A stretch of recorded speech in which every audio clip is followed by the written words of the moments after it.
Welcome back to another episode of Let 'Em Ride. In this video, I'm going to be going over the 3-game slate for the WNBA action today, June 16th. That's Father's Day. Happy Father's Day to all the dads out there. We're going to go over my analysis for each of these games. I'll let you know which way that I'm leaning, and any picks that I have are going to live down below in the pinned comment later on, so don't forget to check back in to see if you would like to ride along or if you want to fade me. To recap yesterday's action, we did have the Sun first half minus 3.5. That does cash for us. Sun go on to blow them out in that one. When we took Brianna Jones over 13.5, put half a unit on that.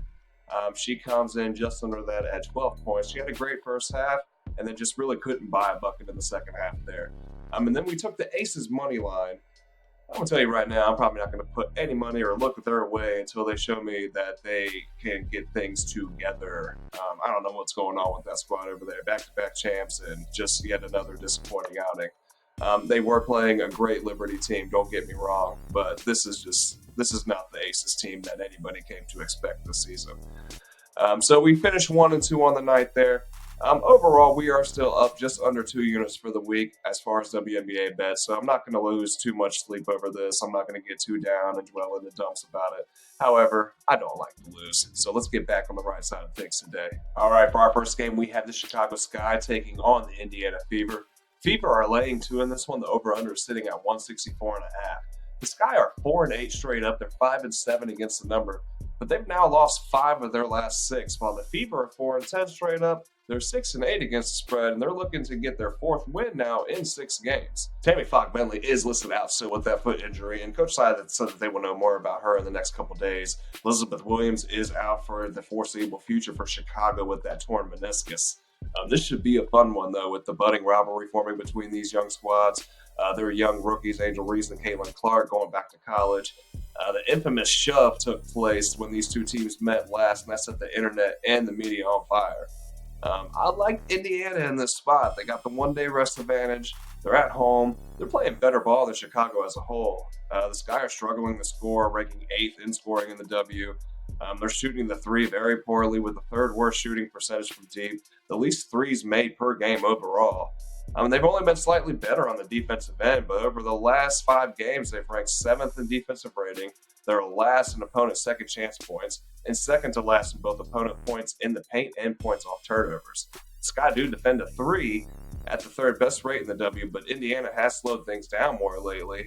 They're playing at the 2nd slowest pace over the last 5, and I think Aaliyah Boston follows up a big performance over the Dream and eats in this one too. Looking at the total, the Sky aren't playing well on offense at all, but they defend the 3 decently, while Indiana has scored 36% of their points from deep over their last 5. We mentioned Indiana playing at a much slower pace recently as well, and while Chicago is the opposite, playing at the 2nd fastest pace in the W, it's not resulting in any points still. So I'm going to lean under in this one, under that 164.5. All right, next up we have the Sparks taking on the Dream. Atlanta is 4.5-point favorites in this one. The over-under is sitting at 159.5. The Sparks coming into this one, they're 4-9 straight up, 5-7-1 against the number. They've covered in 3 of their last 4 now, including their last outing against a really good Lynx team in which they lost by only 5 points as 13.5-point dogs. The Dream are 5-6 straight up. They're 4-7 to the number, and they've won and covered in only 1 of their last 5, and that was a win over a Sky team that we just talked about. That's only 1-2 in their last 9, and they've had their struggles. I got to be honest, I don't like much about this game. The Dream are just not a team that I want to bag. They've lost by double digits in 3 of their last 4 losses. And when these two teams met in the season opener, it was a close game. It was tied after the 1st, the 2nd, and the 3rd quarters. But the Dream opened the 4th on an 11-0 run and cruised to a 92-81 win from there. I think the Sparks have improved since that opener, while the Dream have regressed, so I guess I'll lean Los Angeles here and taking the points. For the total, I am leaning under in this one. In their last 5 games, this Atlanta offense has fallen off the face of the earth.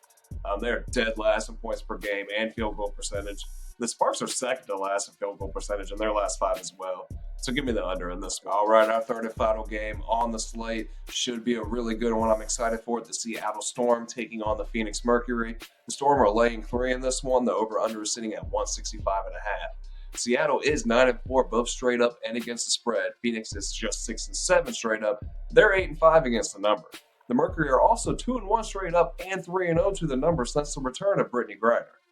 The Storm are now 8-1 since starting the season, 1-3. The winners of 2 straight, and they have covered in 9 of their last 11 games. The Storm blew out the Mercury earlier this month, 80-62, and while Griner was out for Phoenix in that one, Nneka Ogwumike was also out for Seattle as well. I like the Storm to cover this spread. I don't think the books are giving them enough respect in this one. And although Phoenix has looked better since the return of Griner, they are still trying to find their groove after adding multiple talents in the offseason and then Brittany missing the first 10 games. These offenses are producing at a pretty similar rate, and they are both very good. But the Storm top Mercury on the defensive end. The Mercury have some very solid defenders like Natasha Cloud, Kalia Copper, but the Storm can defend 1 through 5. They have no holes, no areas for an offense to exploit. Seattle has dominated the first quarter this year as well with a solid starting 5. They played most of the first quarter, and they have been hard to beat. With the spread at minus half a point, this is catching my eye, and that's something that I might take. Seattle in the first quarter minus that half point. For the total, I got to go over on this one. Although Seattle plays some of the best D in the W, Phoenix does not. And both teams play at a fast pace. Both are ranking in the top 4 in that regard. So I like them to get over this number. It might be safer isolating it and taking the Storm team total over if that's more comfortable for you. But I do like them to get over this number. All right, that's just about going to wrap it up here for another episode of Let 'Em Ride. And don't forget to check down below in the pinned comment later on so that you can get my plays that I'm rolling with for these games. You can choose if you'd like to ride along or if you want to fade me. If you liked the video and you found it helpful and useful today, please hit that like button. Please hit subscribe if you have not already. And please share if you can. It's definitely appreciated. Happy Father's Day again to all the dads. Best of luck today. Bet responsibly, and I'll see you guys on the next one.